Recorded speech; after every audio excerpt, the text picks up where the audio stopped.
We're going to do all of 7 too, and it's not that long. It's not that bad. We're going to continue our growth and decay models with 2 instances in real life, okay? We're going to talk about money, and we're going to talk about compound interest. So whether you're borrowing or you're saving, sometimes there's interest charged or given to you. And we're going to talk about a little chemistry stuff. We're going to talk about half-life. Is this part of economics? Yeah, kind of. I don't know if he talks about this in econ, though. I doubt it. Mr. Baker walks around on his toes. Oh, okay. All right, here we go. 2 parts. A and B, 2 parts. So let's go ahead and first talk about some money problems. Now, it says here that suppose you loan your friend $400. Okay. Suppose you loan someone, we'll say someone, maybe they're not your friend. If they're not my friend, I'm definitely not. Okay. Maybe it's like your family member, like your cousin needs some money. So you loan someone $400. And you being the smart person you are going to charge them 6% interest per year. Yeah, you're not just going to loan them money because you're nice. You're going to get something in return. Per year. I bought my first car. Which part? Suppose you loan someone $400, 6%. What is Suppose, yeah. When I bought my second car, not my first car. My first car I shared with my sister, but my second car I bought from my grandma. Well, she bought it for me and I paid her. And my dad made her charge me interest because her money was in the bank getting interest. So by her loaning me the money, she wasn't getting interest on that money. So he had her charge me interest, and she was so sweet. The last check I gave her, when I finally paid off my car, she gave me a check back for all the interest that I paid her because she didn't want to charge me interest. I know! So then I took that money, I went out and I bought her something nice and came back and gave it to her. Yeah. I miss my grandma. Okay, here we go. Now, let's do this. Suppose that after 1 year, let's find out how much money you're going to charge your friend. So $400, 1.06, because you're getting 100% of the 400 back plus 6% extra. And this is going to be annually for 1 year. One. Okay? So let's find out how much that is. Go to your calculator, 400 times 1.06. $424. There you go. That's nice, right? Well, that's an A there. So how about B?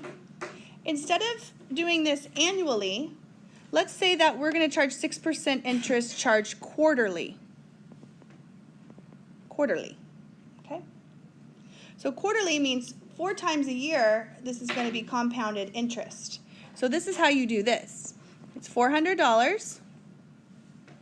And it's going to be 1 plus 0.06 over 4. Okay, because the interest is being compounded quarterly, that means 4 times a year. And then this is going to be to the 4th power now, because it's 4 times for that year. So let's find out how much that is. 400, parentheses, 1 plus 0.06 divided by 4, close the parentheses, and raise to the 4th power.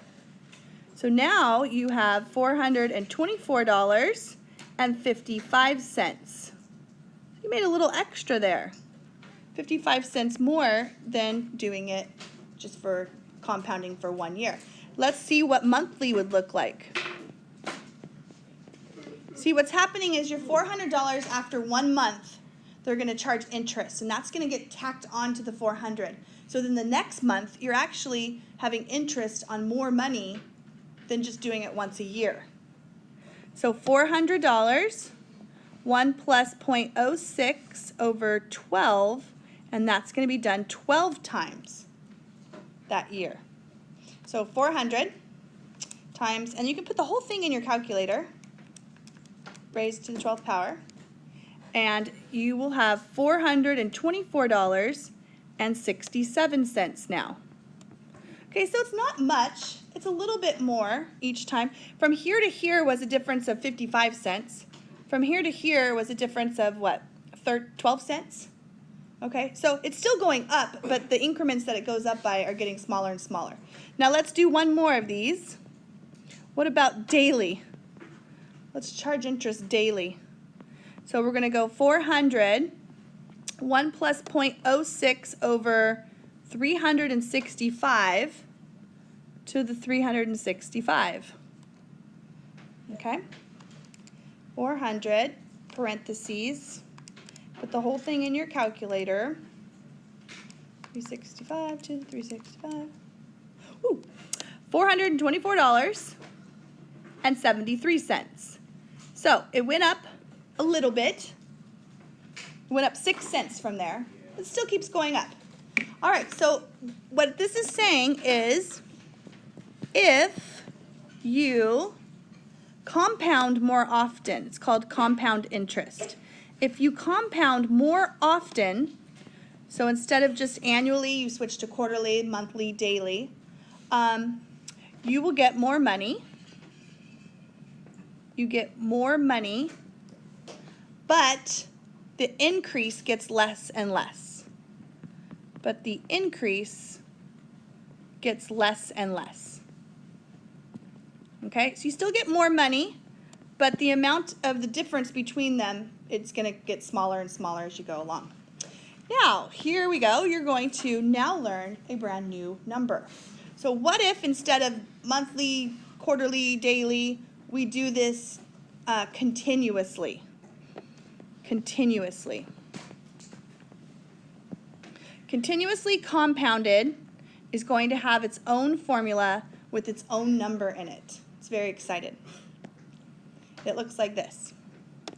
A equals, so the amount that you're going to have equals P, which is your principal amount, E, which is the brand new number that you're going to learn today, to the R times T. PERT. A PERT problem. Yep, it's called PERT. People always remember it as PERT. P-E to the RT. So P is your initial amount.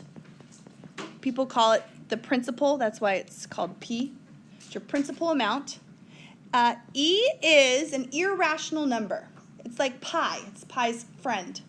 E is, and it's on your calculator. 2.7. Yeah, it's about 2.7.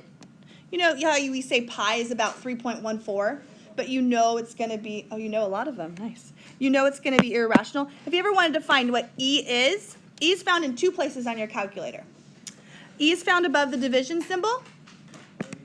That's E. If you hit enter, your calculator knows that that's what it's equal to. It's about 2.718 ... Goes on forever and ever. Okay, the other place that E is at is over here, right above the ln button. Second E, and then that will be like E to the power of something. So you can do E squared, E to the 5th, E to whatever, and that'll give you what it is, okay? All right, R is going to be the interest rate, and T is the time. So this PERT formula is really nice. It's so clean and simple, and so this is what we would do with this. Number 1. Okay, suppose that you have $3,000. Yay, good job, you saved $3,000. And you keep it in a bank account that pays you 2% interest. 2% interest. And they tell you that it is compounded continuously. Okay? That's the key word right here, key phrase, keywords. Compounded continuously. That means you're going to use PERT, okay? All right, so the question is, how much money will you have in 4 years? How much in 4 years? Now, if you get some crazy amount like $12,000, please let me tell you, you are wrong, okay? Make sure that the problem makes sense. You're going to keep your money in a bank for 4 years at 2%. You're not going to have that much more than $3,000. Okay, so if you get some crazy number, you know that it doesn't make sense. So here we go. This is what we're going to do. The amount that we're going to have is equal to, we're going to use PERT. P is our principal amount, which is 3,000. E is the new number that we're going to use, E.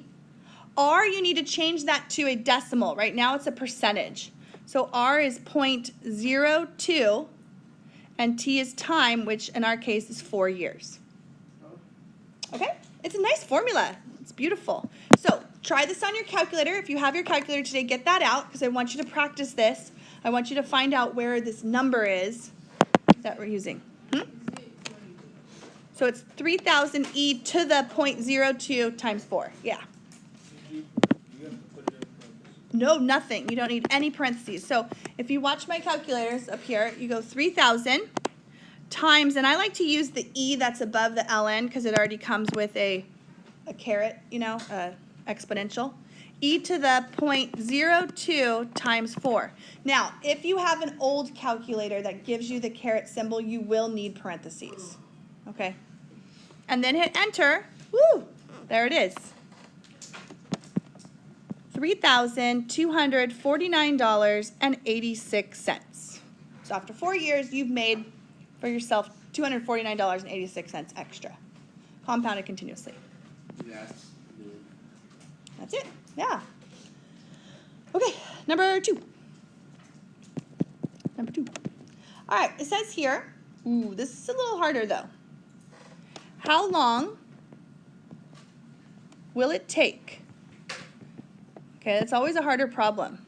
How long will it take for your money for that $3,000 at 2% compounded continuously? $3,000, 2% compounded continuously.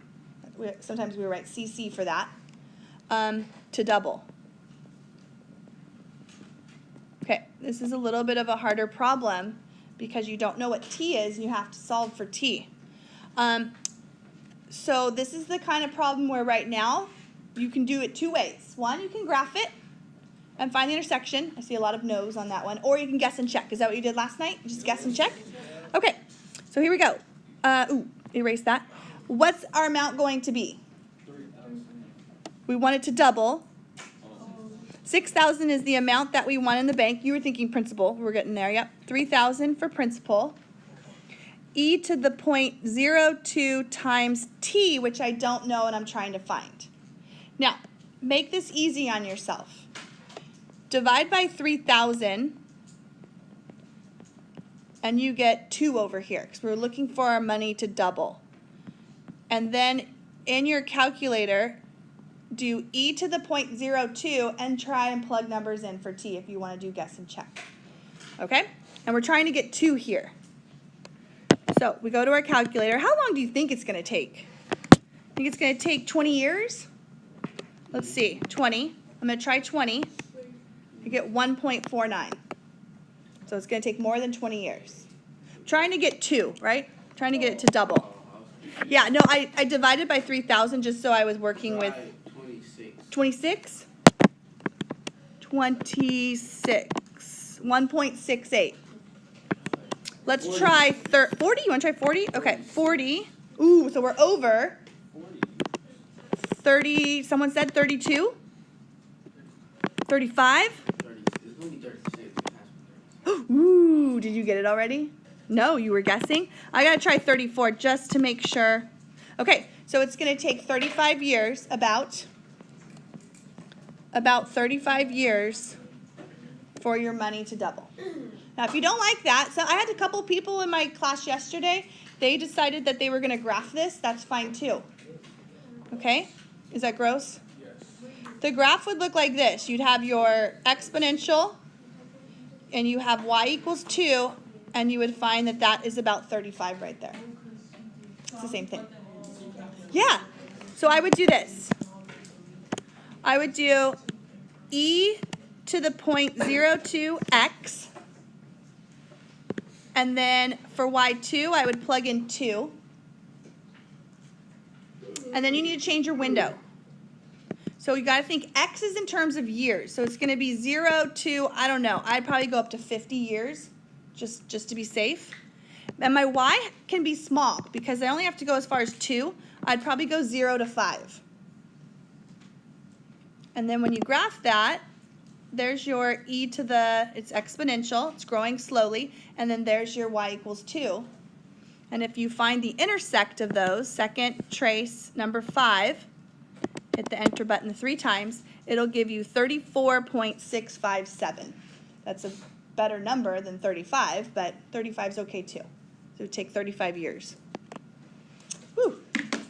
All right, part B, last part. So that was compound interest. You learned about the number e. Now we're going to talk about half-life. Half-life. Yeah, we're only doing A and B. Yeah, this is it. It's pretty short today. And you don't have that much homework either. Praise God. All right, do they explain what half-life is in the book? No, they don't. Oh, that's too bad. Well, half-life is basically, let's say you have some I don't know, element in chemistry, and its half-life is how long it takes for it to decompose to half of its value. Like you start with 100 grams of something, and its half-life is it decomposes to 50, and that's its half-life, okay? So here we go. I have a formula for you. Y equals A 1/2 to the x divided by h. There we go. It's a little tricky, a little complicated, but this is the formula for half-life. A is going to be the initial amount present. Initial amount. Okay. 1/2 is its decay factor. This is a decay problem. It's not a growth, it's decay. X is going to be variable. It's the time. And this is variable. So maybe we want to find the half-life of 20 years or something. So that would be 20. And h is going to be a constant. H is going to be the half-life of the substance. They'll give that to you. They'll tell you what its half-life is. Okay? And if you have the formula, it's really not that bad. You're just basically plugging numbers into your formula. So last problem, but it's got a few parts to it. Number 3. All right, it says here that something called barium-142. Barium-142 has a half-life of 10 minutes. Wow, that's fast. There's some things that have a half-life of like 5,000 years. Yeah, but barium-142, it's disappearing quickly. It has a half-life of 10 minutes. What we're going to do is letter A. We're going to write an equation for a 20 milligram sample. 20 milligram sample. Okay? So we're going to take all of this information that we have here and we're going to plug that into our half-life formula. So an equation is y equals, A is our initial amount, so that would be 20. Half-life, if you want to use 0.5 instead of 1/2, you might like that better. So 0.5.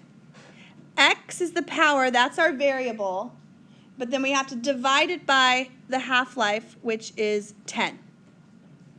Now, if my half-life's in minutes, then X is also in minutes.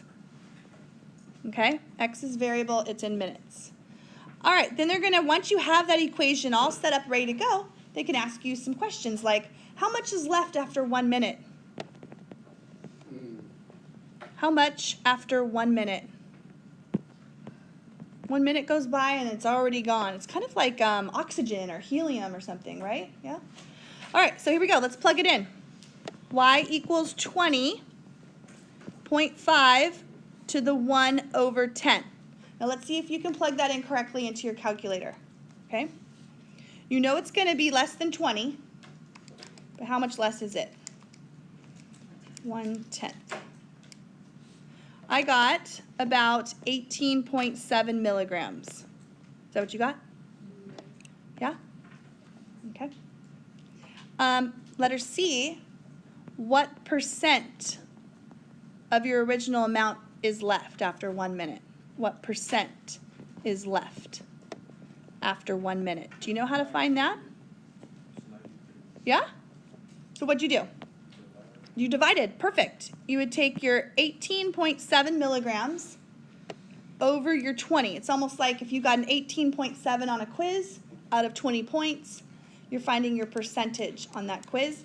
It's about 93.3% of it is left, is remaining. Okay, so you take what you have over the original amount. All right, now, how much is left after 5 minutes goes by? Yeah? So the exponent, whatever, so if it was like 10 years, X would just be. X would be in years. Yeah, you make it easy on yourself. So 5 minutes, what about after 10 minutes? Find both of those. 10 minutes, that one you don't even need your calculator. It's a 20 milligram sample and half of it's gone in 10 minutes. How much is left in 10 minutes? 10, right? Yeah. Okay, so let's do this one. After 5 minutes, 20 times 0.5 to the 1/5, 17.4 milligrams. After 10 minutes, you can do it on your calculator if you need to. Hit second, enter. Oh, wait, I did 1/5. Yeah. That was good? No, 1/2. What do you ask? Sorry. After 5 minutes, not 20, hold on. 20 times 0.5 to the, after 5 minutes is 5/10. My bad. 14. Okay, good.